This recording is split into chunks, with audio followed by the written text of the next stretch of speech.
Olha, existem dias que marcam a história de uma cidade, né? E o dia 28 de outubro de 2025 foi, sem dúvida, um desses dias para o Rio de Janeiro. Hoje a gente vai analisar a fundo o que aconteceu, por que aconteceu e as muitas perguntas que ainda cercam a maior e mais letal operação policial que o Estado já viu. Pra gente começar, tem um número que, sozinho, já conta quase toda a história: 64. Esse foi o número total de pessoas mortas, em um único dia. É um número que não só choca, mas que também dá a dimensão exata da escala da violência que a gente está falando.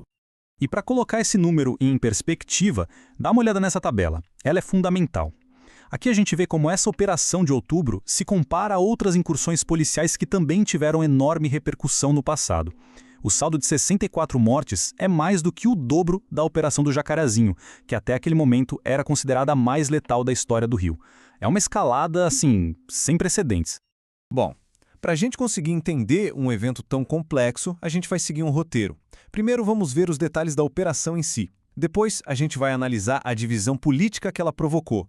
Na sequência, o custo humano, o impacto na vida dos moradores. Aí vem o acerto de contas na justiça e, por fim, a grande pergunta. No fim das contas, essas operações funcionam? Ok, vamos começar pelos fatos. O que exatamente foi essa tal de Operação Contenção? O que chama a atenção aqui são os números que dão a real dimensão da ação. O objetivo oficial era bem claro: conter o avanço territorial do Comando Vermelho. Para isso, foi mobilizada uma força de 2.500 agentes. Foi a maior mobilização em 15 anos, resultado de mais de um ano de planejamento. E o resultado, como a gente já viu, foi devastador. 64 mortos, sendo 4 deles policiais, além de dezenas de prisões e um verdadeiro arsenal de guerra apreendido.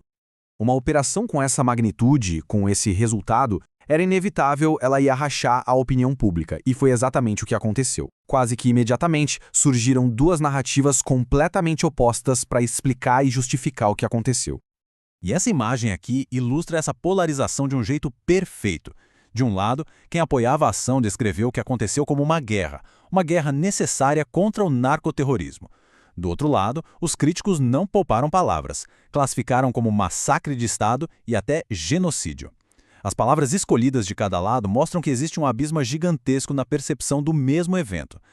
Essa visão de que a operação era inevitável foi muito bem representada aqui na fala do senador Flávio Bolsonaro. Para ele e para muitos dos seus apoiadores, a ação foi um passo essencial, o único possível para tentar libertar comunidades inteiras do domínio de facções criminosas com um poder de fogo militar. E em contraste direto, a gente tem a fala da vereadora Thais Ferreira, que expressa a indignação de quem vê nessas operações uma política de extermínio. Nessa visão, o alvo não é o crime em si, mas a população pobre e negra das favelas, que sempre acaba pagando o preço mais alto. E aí, como quase sempre acontece, o debate virou um jogo de empurra político. A direita apontou o dedo para uma suposta leniência do governo federal e do STF, que, segundo eles, engessam o trabalho da polícia. Já a esquerda rebateu na hora, dizendo que a operação era a prova viva do fracasso de uma política de segurança baseada só no confronto. Mas ok, para além da retórica política, dos discursos de um lado e de outro, qual foi o impacto real para as pessoas que vivem ali nos complexos do Alemão e da Penha? Qual foi o custo humano? Bom, a declaração oficial do governador Cláudio Castro foi essa. Ele disse que o impacto na população civil foi mínimo. A justificativa? Que a maior parte dos confrontos teria acontecido em áreas de mata, ou seja, longe das casas e das pessoas. Só que os relatos de quem viveu aquele dia lá dentro pintam um quadro muito, mas muito diferente. A realidade foi essa aqui. Civis atingidos por bala perdida, dezenas de escolas fechadas, postos de saúde sem funcionar, o transporte público da cidade inteira foi afetado. E ainda por cima, moradores denunciaram que tiveram suas casas invadidas e seus bens destruídos. É uma realidade que bate de frente com a versão oficial. Com um resultado tão letal e um impacto tão gigantesco na vida da cidade, era natural que a operação fosse questionada na justiça. Vamos ver como essa parte da história se desenrolou.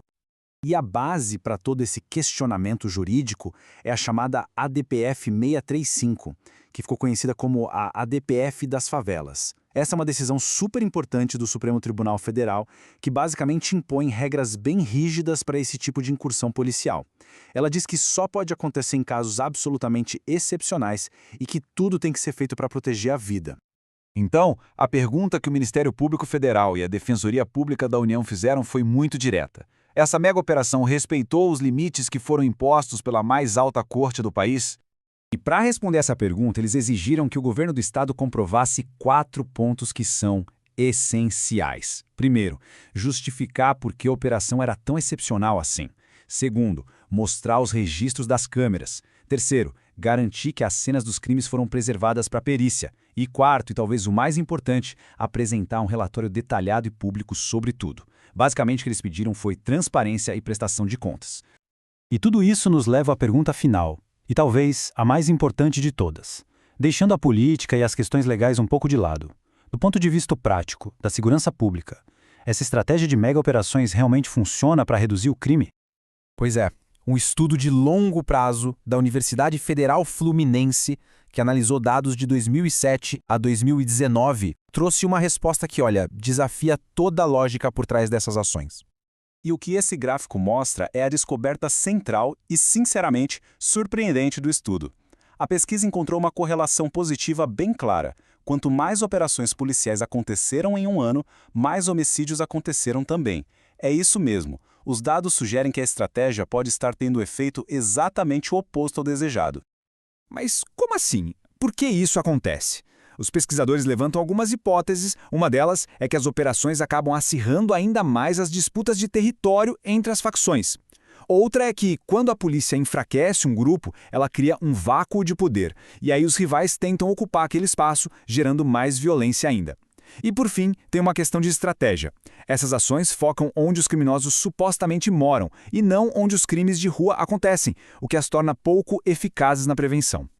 O que nos deixa com uma pergunta final bem incômoda. Se o custo humano é altíssimo, se os dados colocam em dúvida a eficácia dessa estratégia, então qual é o verdadeiro propósito dessas demonstrações de força? E mais importante, que outro caminho o Rio de Janeiro pode seguir para garantir a segurança de todos os seus cidadãos? A resposta, por enquanto, continua em aberto.